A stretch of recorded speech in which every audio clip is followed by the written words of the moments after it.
Clémence, 30 ans, j'habite à Bruxelles depuis 6 ans et demi. Je suis passée dans la petite série sur les Eurobuleurs pour partager un peu ce matin. C'est la grosse gueule de bois. Tout le monde me demande ici, les Européens, mais qu'est-ce qui s'est passé en France ? Et c'est pas une fierté de devoir l'expliquer. C'est les partis politiques français qui répètent en permanence qu'il faut moins d'Europe, qui n'expliquent pas l'Europe tout simplement aux Français et donc qui donne de la crédibilité et du poids au message du FN. Et oui, elle a la gueule de bois, Clémence. On était à Bruxelles, au cœur de l'Eurobulle, avec ceux qui y travaillent pour l'Union et qu'on a suivi pendant un mois.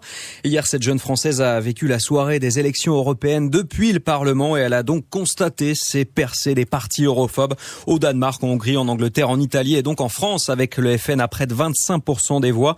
Ce matin, lendemain de scrutin, sur le Move, on se balade dans cette nouvelle Union européenne. Bonjour Cécile de Kervasdoué. Bonjour. De la rédac du Move. Alors vous avez suivi toute cette campagne et au final, eh bien ce n'est pas vraiment une surprise, c'est l'euroscepticisme qui est le grand vainqueur de ces élections. Oui, à lire la presse européenne, notamment les eurosceptiques, europhobes, eurocritiques, enfin appelez-les comme vous voulez, les anti-Europe, de gauche comme de droite d'ailleurs, sont les grands gagnants de cette élection européenne. Et nous sommes presque, nous en France, champions d'Europe ce matin, champions du vote nationaliste. Le sourire de Marine Le Pen s'affiche d'ailleurs partout sur les unes et dans toutes les langues. L'extrême droite française du FN a donc remporté près de 25% des voix, soit 24 sièges sur les 74 dévolus à la France dans un Parlement européen qui en compte, je vous le rappelle, 751 députés. Un score historique pour ce parti qui se voit renforcé par l'abstention, puisqu'il faut le préciser tout de même, moins d'un électeur sur deux s'est déplacé pour aller voter pour ces européennes. Alors, ce matin, on l'a dit, c'est la gueule de bois pour la classe politique traditionnelle. Tiens, par exemple, Sylvie Guillaume, elle est eurodéputée du Parti Socialiste. Elle vient d'être réélue sur une liste sud-est où le FN triple son score avec plus de 28% des voix et elle est sonnée, écoutez. Atterrée et extrêmement inquiète des résultats en France, il y a des néo-nazis qui vont entrer au Parlement européen. Vous pensez qu'on oublie comme ça la présence de plusieurs centaines, ou je ne sais pas, de personnes qui ont décidé dans la campagne, je ne sais pas s'ils ont dit la même chose dans d'autres États membres, mais qui ont dit dans la campagne, en tout cas pour le nôtre, qu'ils allaient s'installer à l'intérieur du Parlement pour détruire l'Europe de l'intérieur. Je ne pense pas qu'on puisse oublier ça sur le long terme. En tout cas, je suis certain qu'ils se chargeront de nous le rappeler. Il n'y aurait rien que cette phrase-là doit faire frémir et doit interroger nos sociétés. Voilà, c'était Sylvie Guillaume, eurodéputée PS. Qu'il faut comprendre, Cécile, c'est qu'on n'est pas les seuls en Europe dans ce cas-là. Ben non, on va faire un petit tour dans les 28 États membres avec nos eurobuleurs que vous avez peut-être suivis ce mois-ci effectivement sur le Move. En Grande-Bretagne d'abord, les nationalistes d'extrême droite de UKIP font aussi un bon score, un score historique avec plus de 28% des voix devant tous les autres partis traditionnels. On y retrouve Maxime, un eurobuleur totalement sonné, d'autant que l'eurodéputé centriste pour lequel il travaillait vient de perdre son siège.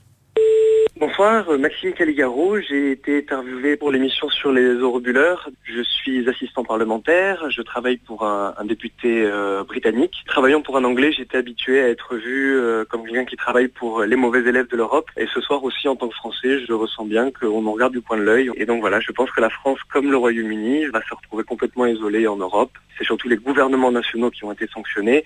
Mais encore une fois, c'est l'Europe qui paye l'addition. Voilà. Parce que dans beaucoup d'autres États membres, effectivement, l'anti-Europe a gagné. Plus de 23% pour les nationalistes de droite danois. L'extrême droite autrichienne double son nombre de sièges. Les néo-nazis grecs d'Aube dorée font une belle percée. Comme le Jobbik, raciste et xénophobe en Hongrie. Les nationalistes belges de la NVA l'emportent aussi. Et puis, il y a l'anti-Europe polonaise qui arrive en deuxième position. Et encore, l'anti-Europe italienne avec Beppe Grillo, en Italie donc, à Rome où l'on retrouve Gauthier. Bonjour, vous m'aviez peut-être entendu sur la webline sur les sujets qui étaient faits à Bruxelles. On avait été ensemble à une conférence un peu barbante des institutions. Je suis à Rome là pour ce week-end. Alors à Rome, globalement, le parti qui est au pouvoir, le Parti démocrate, qui est plutôt centre-gauche, semble-t-il serait en tête, suivi de très près de Beppe Grillo et son mouvement 5 étoiles, qui lui est très eurosceptique, veut sortir de l'euro, etc. Et ici, c'est un peu l'indifférence générale et à la télé, pour le moment, on parle surtout de Marine Le Pen et du Front National. C'est un peu bizarre puisque les gens votent pour le FN en se disant que c'est pour défendre la France, etc. Alors qu'au final, ce qu'ils ont fait jusqu'à maintenant, les députés Front National, c'était plutôt prendre l'argent et beaucoup râler, mais pas beaucoup participer au travail législatif. Je suis pas sûr que ça donne plus d'influence à la France au niveau européen. Voilà, et on l'a dit, ce résultat était attendu, annoncé, ce qui est un petit peu le signe du fossé qui sépare les électeurs de l'Europe. Pour continuer de parler de ces élections européennes, on est en direct par téléphone avec Alban Gentil. Bonjour. Bonjour. Alors vous faites partie de l'association Votez-vous, qui a été lancée par l'Office franco-allemand de la jeunesse pour mieux parler d'Europe en quelque sorte. Et puis vous avez lancé un outil d'information sur la politique européenne. C'est un jeu, c'est assez ludique, c'est en 30 questions pour confronter les convictions des joueurs avec les programmes politiques. Et votre objectif, avant les élections européennes, avec ce jeu, c'était de faire en sorte que les électeurs votent avec leurs raisons et non avec leurs émotions. Premier sentiment comme ça à chaud ce matin, lendemain de scrutin, on imagine que vous aussi, vous avez un petit peu la gueule de bois. Ouais, je l'ai, ouais. Évidemment que je l'ai, même si j'essaie de distinguer deux choses. La première, c'est le résultat qu'on a eu en France.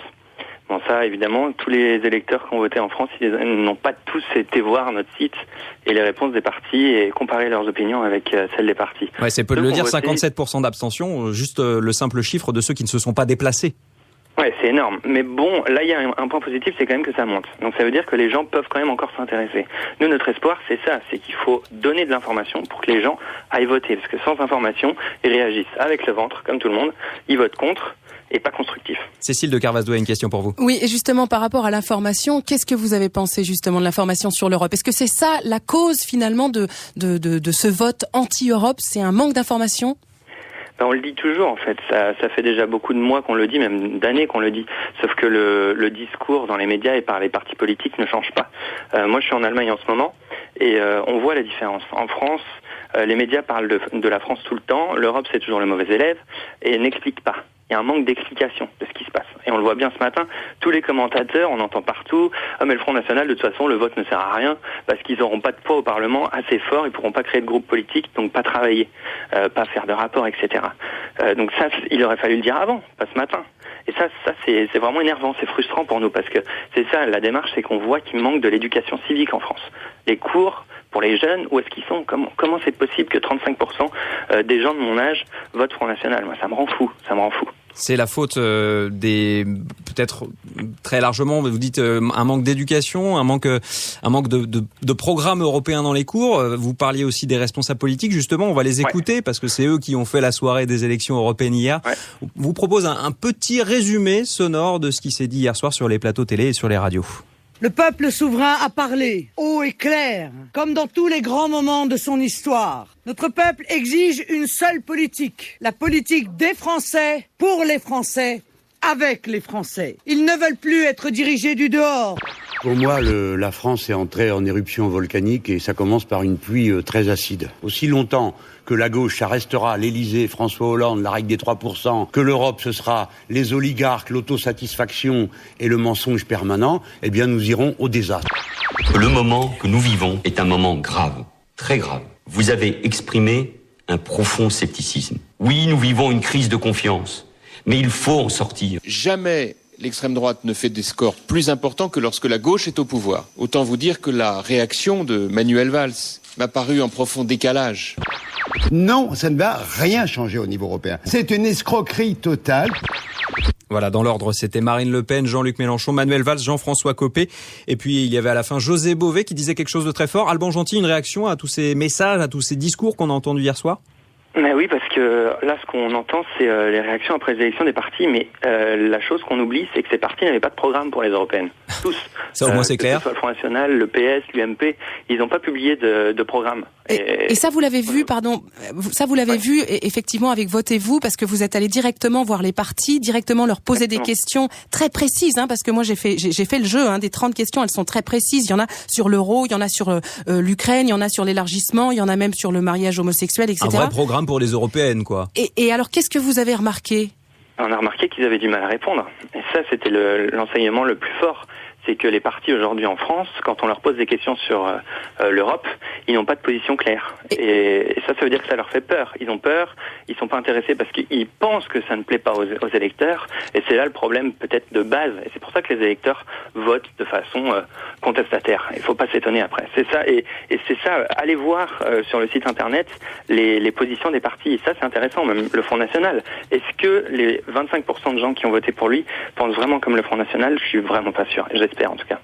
Il y a quelque chose d'important à préciser peut-être, c'est la suite maintenant. Maintenant que le Front National a fait donc ses 25% de voix, qu'est-ce que ça va donner au Parlement européen? Apparemment, ça va pas donner grand-chose effectivement, comme la fameuse escroquerie de José Bové. C'est l'arnaque en fait. C'est-à-dire que ils vont pas avoir tant d'influence que ça au Parlement européen, puisque pour avoir de l'influence au Parlement européen, il faut apprendre la règle de base du Parlement européen, qui est la compromission, la coalition, l'alliance politique. Or, Marine Le Pen, par exemple, ne veut pas faire alliance avec l'extrême droite hongroise, qu'elle trouve trop violente, trop radicale. Et puis, de son côté, l'extrême droite britannique ne veut pas faire alliance avec Marine Le Pen, qu'il trouve trop antisémite. Donc, résultat, rien ne dit que ce vote anti-Europe soit finalement transformé au Parlement européen.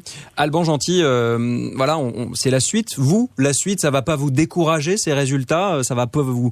voilà, vous allez continuer à parler d'Europe? Alors oui, nous, jeune qui avait 24 ans. Au contraire. Moi, ce matin, j'ai plus d'énergie que jamais et je suis pas le seul. Nous, on se réveille et il faut que ça bouge. La première chose, c'est que ce genre d'outils qu'on voit sur Internet, qui émerge un peu partout, il faut absolument faire la pub dans les médias. Ce qu'on n'a pas entendu, parce que c'est ça, il faut que la raison reprenne le dessus. Et ça, pour les prochaines élections, on sera là pour les régionales, la présidentielle et les législatives. Il faut quelque chose de ludique, adressé notamment à une jeune génération qui a tendance à voter FN ou à ne pas voter. Et ne pas s'intéresser à l'Europe, en fait, c'est ça? Il faut s'intéresser. Et là, je prendrais juste, pour finir, l'exemple de l'Espagne. On voit que un pays qui est touché par la crise beaucoup plus que la France, il ne vote pas extrême droite.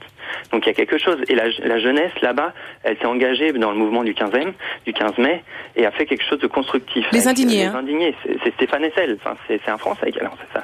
Et ça, j'aimerais que la jeunesse, aujourd'hui en France, au lieu de se retourner et d'aller jouer sur Facebook sans construire, se réveille ce matin et disent mais non, mais c'est pas ça que je veux. Moi, je veux pouvoir continuer à aller voyager dans l'Europe.